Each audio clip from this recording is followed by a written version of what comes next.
नमस्कार, न्यूज 21 देख रहे हैं आप और मैं हूं आपके साथ अखिल। अब खबरें अन्य राज्यों से। तहसीलदार पुष्पराज मिश्रा और सरकंडा थाने के टीआई तोप सिंह नवरंग के बीच हुए विवाद का समझौता 1 माह बाद भी अधूरा है। समझौते के तहत टीआई ने तहसीलदार से माफी मांगी थी और पुलिस अधीक्षक ने 3 दिन के भीतर झूठी एफआईआर की क्लोजर रिपोर्ट प्रस्तुत करने का निर्देश दिया था। तहसीलदार पुष्पराज मिश्रा और उनके भाई पुष्पेंद्र मिश्रा को आज अतिरिक्त पुलिस अधीक्षक गरिमा द्विवेदी के कार्यालय में बयान के लिए बुलाया गया।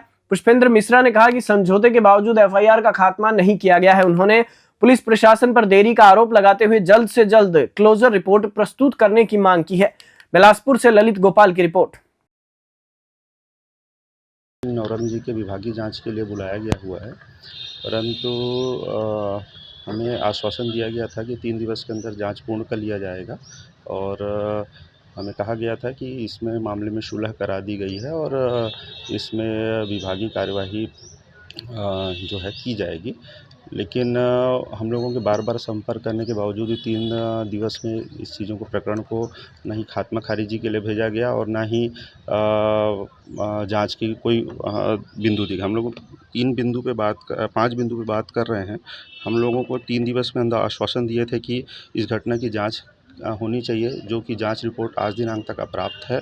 दूसरा, प्रारंभिक जांच रिपोर्ट की प्रति हमको आज दिनांक तक उपलब्ध नहीं कराई गई है कि किस प्रकार की प्रारंभिक जांच की गई है। तीसरा, आरोप पत्र की प्रति भी हमको उपलब्ध नहीं है आज के दिनांक तक।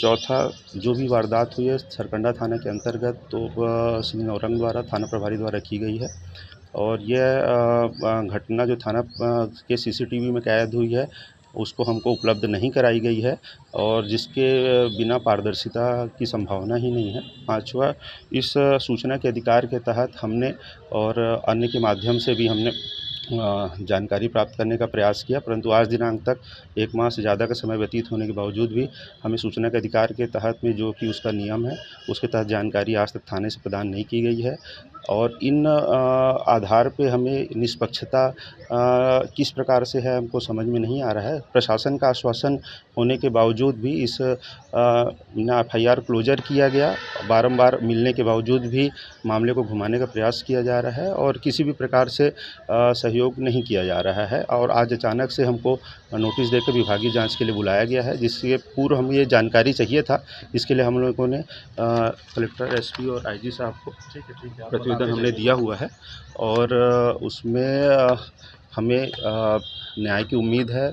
मीडिया के सहयोग से ही आज ये मामला आगे इतना स्तर पर पहुंचा। एक सामान्य जन के साथ कैसा व्यवहार किया जाता होगा जब हम शासकीय कर्मचारियों के साथ ऐसा व्यवहार किया जा रहा है, ना कि हम लोग कभी न तंबाकू खाए हैं, न नशा किए हैं, न किसी प्रकार का अन्य कोई आपराधिक गतिविधि किए हैं और हमारे पास अन्य भी सबूत सीसीटीवी फुटेज जो हम लोग आरटीआई से प्राप्त हुई है, जिसमें अभद्रता स्पष्ट परिलक्षित हो रही है। हम इस मामले में शासन से कार्यवाही की मांग करते हैं और इस हमारे एफआईआर को